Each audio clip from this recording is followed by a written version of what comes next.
बोलेंगे तथागत बुद्ध की। क्योंकि सबसे अहम बात हम आपको ये बताएंगे कि जितने भी इस बहुजन समाज के अंदर महापुरुष रहे हैं और सभी महापुरुषों को परम पूज्य बाबा साहब ने किताबों के माध्यम से पढ़ा, और जिसमें दो महापुरुष ऐसे रहे हैं जिनका महापुरुषों का जो है क्या कह ले बाबा साहब का सामना रहा है। जो उनके समक्ष रहे हैं वो दो महापुरुष उनके समक्ष रहे हैं। उनका नाम है एक संत गाडगे, अब पेरियार को ललई सिंह यादव। ये दो महापुरुष बाबा साहब के समक्ष रहे हैं। बाकी बाबा साहब से पहले महापरिनिर्वाण को प्राप्त हुए, लेकिन परम पूज्य बाबा साहब ने जब सारे महापुरुषों की विचारधारा को पढ़ा कि आखिर ये चाहते क्या थे, इनकी जो विचारधारा रही है वो समाज के हित क्या रही है, तो जब परम पूज्य बाबा साहब ने पढ़ा तो भारत का संविधान जब लिखा तो इन सारे महापुरुषों की विचारधारा ये क्या चाहते थे उस संविधान में नाम तो नहीं दिया, लेकिन ये चाहते क्या थे उनकी विचारधारा जो है संविधान के आर्टिकल में माला की तरह पिरो कर रख दिया। अगर हम कोई किताब नहीं पढ़ते हैं और यदि अगर हम जानते हैं कि जैसे राष्ट्रपिता ज्योतिबा फूले हैं तो शिक्षा के लिए आंदोलन चलाया,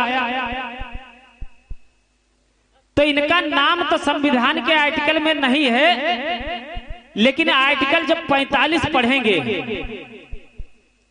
और आर्टिकल 21 का,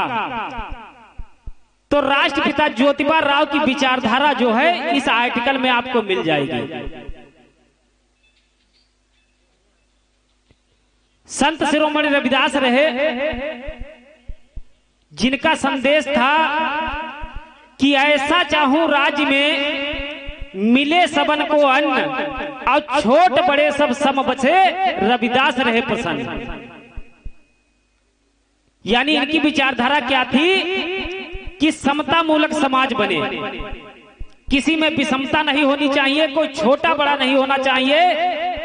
सभी समान होने चाहिए, सभी एक दूसरे का सम्मान करें और सभी गरिमापूर्ण जीवन अपना जिए। तो इनकी विचारधारा जब संविधान आर्टिकल 38 है 41 है, जब ऐसे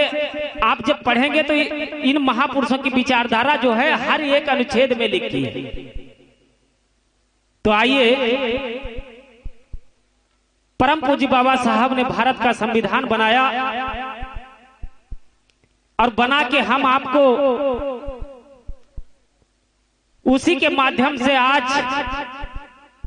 हम अगर इस मंच पर बैठे हैं और बोल रहे हैं तो संविधान के 19 में आर्टिकल 19 में लिखा है। अब फिर आर्टिकल 1 पढ़ेंगे जब 25 अपने धर्म की प्रचार प्रसार करने का अवसर, तो जब हम संविधान को पढ़ लेंगे तो अगर हमारे समझ में संविधान पूर्णतः आ जाएगा तो सारे बहुजनों की विचारधारा है उसी संविधान में माला की तरह पिरोकर रख दिया है, उसी में पढ़ने को मिल जाएगी। तो सभी से हमारा कहना है कि सभी लोग भारत का संविधान जरूर पढ़ें, क्योंकि अगर संविधान है तो हम आप हैं, अगर संविधान है तो हमारा जीवन है। और जिस दिन इस भारत देश के अंदर संविधान नहीं रहा तो सोचो जो इस देश के 1950 से पहले इस देश की व्यवस्था थी और उसी व्यवस्था में हम फिर पल जाएंगे। तो जरूरत है